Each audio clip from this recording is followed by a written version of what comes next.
I linked up with this cat out of Charlotte recently, and we were talking about Ganny Gatama. We were talking about this Boom Bap and Broke tour that I did last night on Friday at Bay's at 5 Points. And we were talking a little bit about my style, and I told him I was the John Denver of hip hop. He laughed, and I told him if what did I say? If Del the Funky Homo Sapien and John Denver had a baby, that would be Trublklef. So we kind of laughed about it, and then he went and listened to the tracks, and he called me back and he said, "Yo, man, that's exactly what he said. You nailed it."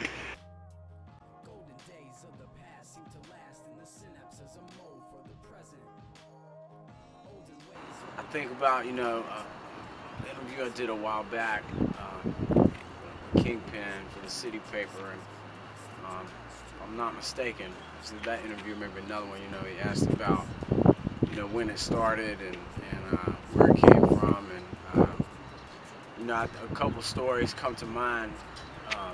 One, I don't remember exactly how old I was, but I was young. I mean, it was 6, 7, 8.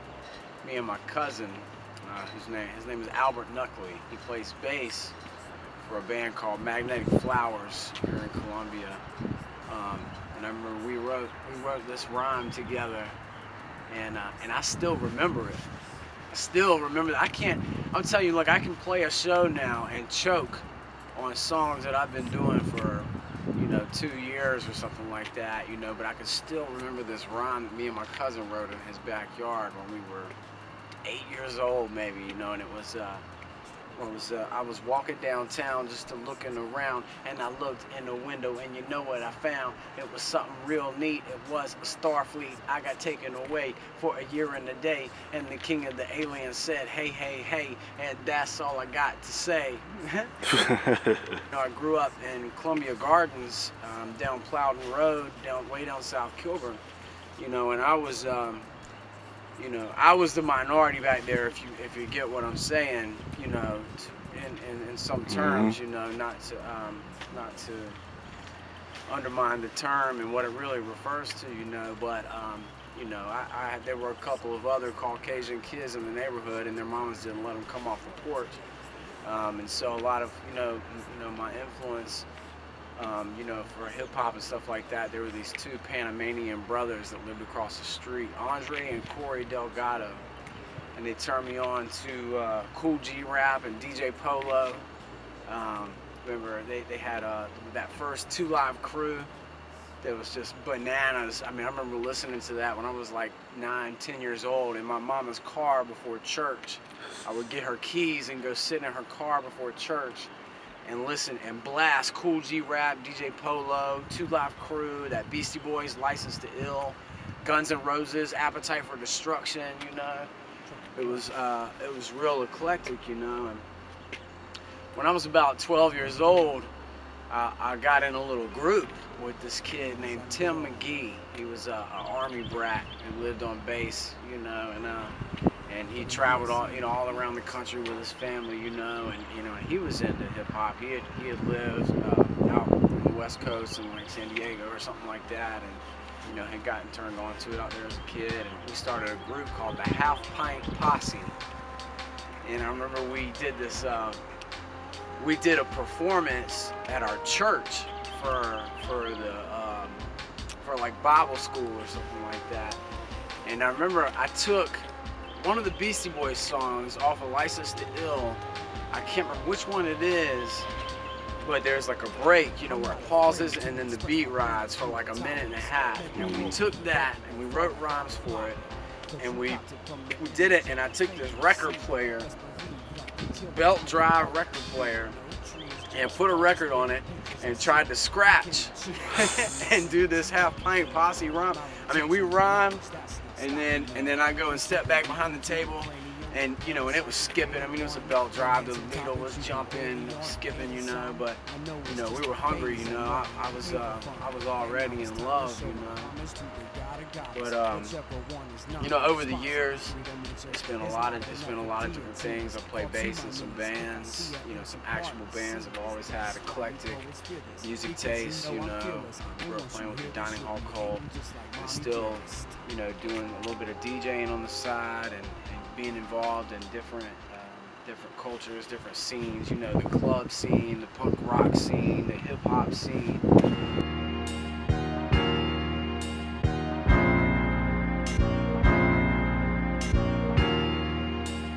Ended up going to prison for about a year and a half back in 2000, and it was then, like for most people, you know, the pen really started working. You know, I did a lot of writing when I was down. That first, I sat in the county jail for about 10.5 months, and for 8.5 of those months, I was in one pod, as they call it. And I mean, I went around the bend and back again. I mean, I must have lost my mind half a dozen times, waiting on lawyers to show up, waiting to get sentenced, looking at 10 years at one point, 20 years at another point, 5 years at another point, you know. And so a lot of good stuff came out of me while I was there, and I really found out who I was. You know, I really learned about patience, you know, and perseverance, and stuff that I kind of, you know, hold dear as a person and as an artist now. But when I came out of there, I remember I had mailed home everything I wrote, and it was just a stack of yellow legal pad, you know, like this, you know. And I had mailed it home, and I remember when I got out, it was April of 2002, I hit up Nonstop Hip Hop Live, the MC kind of battle, cypher kind of thing. It was an event that they were doing, and I rocked the stage, you know, for the first time in a long time, and that was kind of, you know, that was a turning point for Trublklef now. You know, I started to build from there. I started to do my own thing.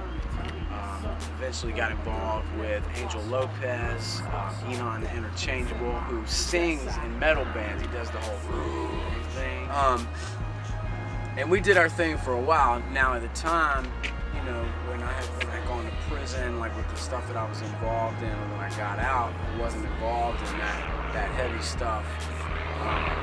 But then there was a slow progression. You know, I started drinking heavily and getting crazy again.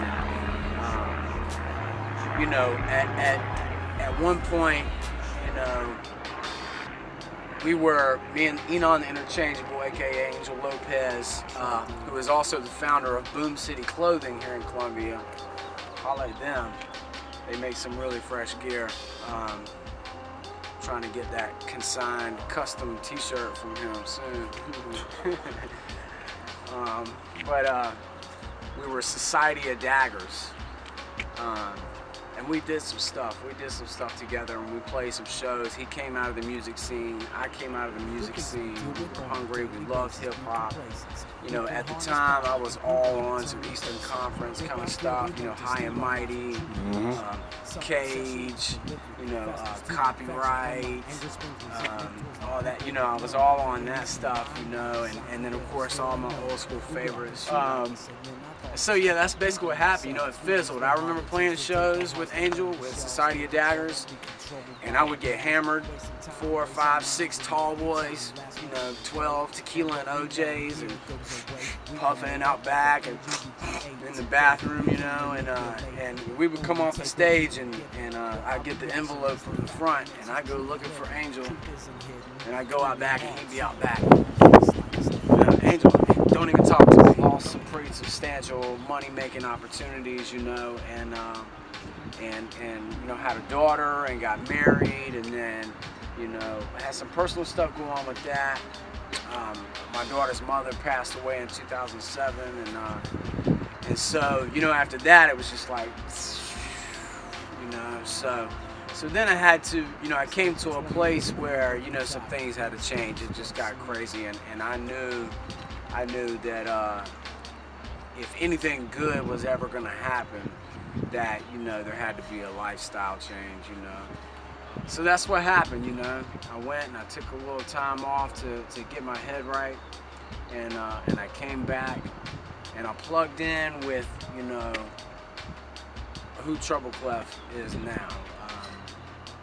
You know, you got to do you one way or the other. You're doing you, and you might be doing somebody else. You might be doing something else, but you're still doing your thing. And I remember when I was younger, you know, in the Cool G DJ Polo days or whatever, you know, the highest law was not to bite. The highest law was to not be something that you're not, to be exactly who you are, no matter what.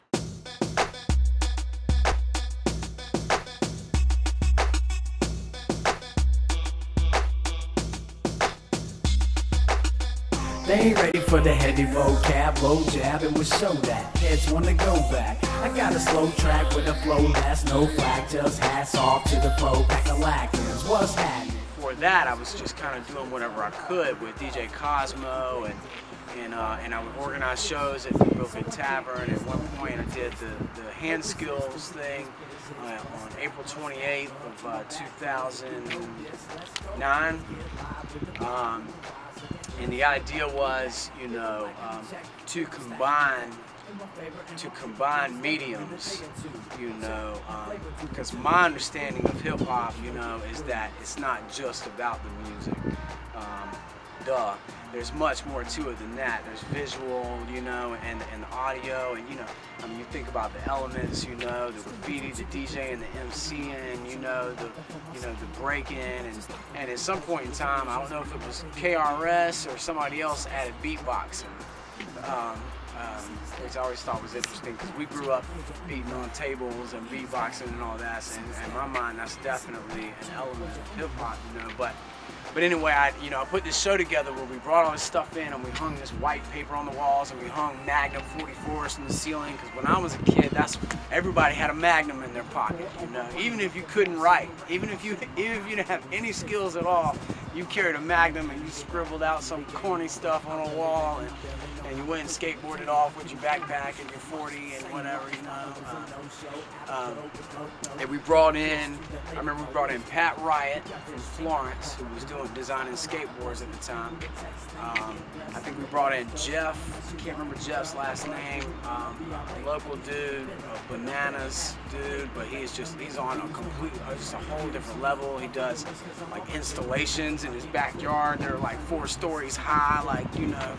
And we brought in Izms of Art, Cedric and Mustafa, and Un, you know, who was with Shaw, still with Shaw, but you know, a strong member of Izms, and Un turned us on, you know, turned me on to Izms, to Ced and Mustafa, and those guys came in and they did some improv painting or whatever, you know. And I'm pretty sure they made more money than I did that night, but it was all love, you know. I think it went off really well, and I built a relationship with those guys at that time. But that was the thing, you know, with the music back then. I was finding beats, like, you know, underground beats, you know, and then add my own flavor to it. And I had my boy Dean's on Grown, who plays trombone, come on, and we did a collaboration on stage where he did some trombone stuff, and the DJ, you know, they had a little battle kind of thing, and I, you know, I had rhymes for everything, but it was real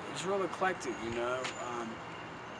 So that's, you know, that's where I was for a minute, you know, kind of doing those kinds of things, just pulling it together however I could. Then I crossed paths with Miles Franco a little while later, and Franco hit me up online. And he said, you know, let's get together and do a song for Columbia. Me and Franco got together and did our thing. I don't know, man, what's your perspective, your angle on this story? Well, coming up as a, you know, beat maker or whatever it is, you know, just like saw him on SoundCloud, saw he had some, you know, some original rhymes over some mixtape tracks and whatnot. And I was just looking for somebody, you know, to work with. So I dug the stuff he did and just hit him up. And it was on from there, man. So we were sitting at the house every day doing different songs, jamming on some beats. You know, I was using Reason and Pro Tools. I was just getting started, you know. So like, even like on the album, some songs you can hear, it's like always like a progression of like skill level and like recording and beat making. And like, it's only gonna get better though. So, just a, you know, pathway to success. I guess you were doing that little showcase you had in Brooklyn every once in a while. I never saw it, but I mean I've heard about it.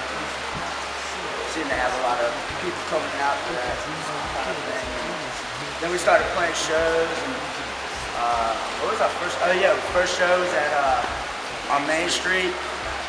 That was like the first time they did that too. It was like with Rat, and it was with Izms. Y'all were there too. So he was like showing his art and all that. And so after that, we just started booking, you know, a little more. Funny that day, man. Oh man, I was having a heat stroke that day. I saw there's a picture in there of my armpit sweating like died. You were sweating, man. I remember riding down there. You were like, man. Yeah, you can see that. You can see that from a mile away. Like I was like, you were like, I need to go get my head right. I said, go do your thing, man. Just drop me off and go do your thing. Cool off. Yeah. Yeah. But then we played Florida Keys after that. 12-step music festival, which was really cool. So, me and Trublklef, that's a good thing about playing with him though, cause, you know, like we do like stuff that I'm used to playing, like clubs and bars and all that. But we like do like, you know, small scale stuff, like just like art shows and just really cool things I would never think about doing it, you know. And I cannot foul out cause I got the down out. How about those who move without flow? Doubt goes out from within to contend with the wind that suspends inside the reach. Opposites those receptive to the message of the Trublklef. Right, hear what I'm talking about there? Fresh air is for the flesh. Where can we get fed if it isn't through the mouth or the head? Fresh air is for the flesh. Where can we get fed if it isn't through the mouth? When I make a beat, you know, I kind of start off with, you know, some kind of rhythm track, like just a drum beat, maybe some layered drums and stuff. With sampling, you know, sampling's taken a whole bunch of different ways, but you can, I mean, I could chop them all day, you know, make them my own and stuff, or just use the whole sample, you know. But after a drum track, you know, I usually throw in like a little melody or whatever, like some chords, because I play piano, so it's easily transposable into a beat making program or whatnot. Lay down a bass track, you know, put some effects on it, and I mean, beat making is just so second nature to me now, though. It's like, yeah, I don't really know, maybe it started as a process, but now it's just like, just habitual and like kind of natural, you know?